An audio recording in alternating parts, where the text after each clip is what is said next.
Hi friends, welcome to Binvi mom recipes. ఈరోజు మన ఛానల్లో ఈవినింగ్ టైంలో స్నాక్స్ లాగా కానీ లేదంటే పిల్లల స్నాక్స్ బాక్స్లోకి కానీ మనం పెట్టే కాజు కుకీస్ అండి. సింపుల్గా ఇంట్లోనే హెల్దీగా గోధుమ పిండితో చేసుకోవచ్చు. చాలా అంటే చాలా బాగుంటాయి. చూసారు కదా ఎంత గుల్లగా వచ్చాయో, నోట్లో వేస్తే కరిగిపోతాయండి. వీటి రుచి అంత బాగుంటుంది. ఇలా ఒకసారి మీరు చేసి పెట్టారంటే మీ పిల్లలు అస్సలు ఇంక బయట కొనమనండి, మిమ్మల్నే చేయమంటారు. ఎందుకంటే వీటి టేస్ట్ అంత బాగుంటుంది. అయితే ప్రాసెస్ ఎలాగో చూసేద్దాం. ముందుగా ఒక మిక్సింగ్ బౌల్లోకి 3/4 కప్పు షుగర్ పౌడర్ని తీసుకోవాలి. అలాగే దీనిలోకి 3/4 కప్పు ఆయిల్ని కూడా యాడ్ చేసుకోవాలి.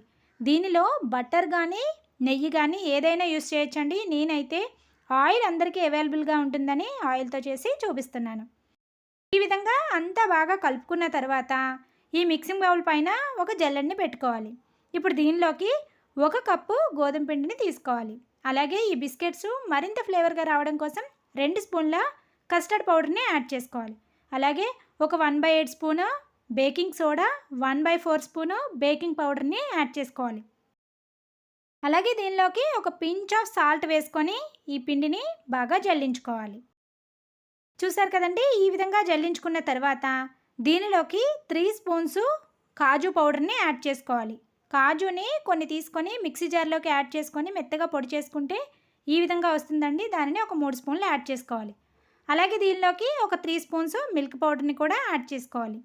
ఈ విధంగా అన్నీ వేసుకున్న తర్వాత వీటిని బాగా కలుపుకోవాలి. దీనిలోకి వాటర్ ఏమాత్రం యాడ్ చేయకూడదండి. కుకీస్ చేసినప్పుడు ఎప్పుడైనా సరే మనం ఆయిల్తోనే కలుపుకోవాలి. చూసారు కదా, ఈ విధంగా ఆయిల్ మొత్తం కలిసేలాగా పిండిలోకి బాగా మిక్స్ చేసుకోవాలి. ఇలా కలుపుకున్న తర్వాత దీని నుంచి ఒక చిన్న పిండి ముద్దను తీసుకొని రౌండ్ షేప్లో కానీ లేదంటే మీకు నచ్చిన షేప్లో బిస్కెట్స్ని రెడీ చేసుకోవచ్చు. నేనైతే ఈ కాజు బిస్కెట్స్ని ఓవెల్ షేప్లో చేశానండి. చూసారు కదా, ఈ విధంగా ఓవెల్ షేప్లో రెడీ చేసుకోవాలి.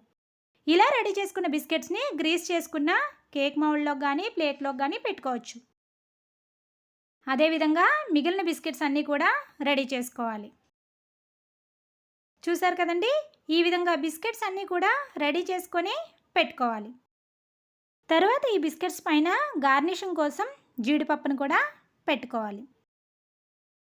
ఇలా రెడీ చేసుకున్న తర్వాత ఈ కేక్ మౌల్డ్ని ఆల్రెడీ మనం ప్రీహీట్ చేసుకున్న ప్యాన్లోకి పెట్టుకోవాలి.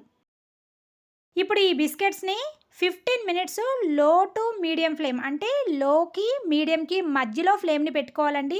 అలా పెట్టుకొని మాత్రమే 15 మినిట్స్ బేక్ చేసుకుంటే సరిపోతుంది. అంతకంటే ఎక్కువ అస్సలు బేక్ చేయకండి. చూసారు కదా, 15 మినిట్స్కి మనకి బేక్ అయిపోతాయి. వాటిని పక్కకు తీసేసుకోవాలి.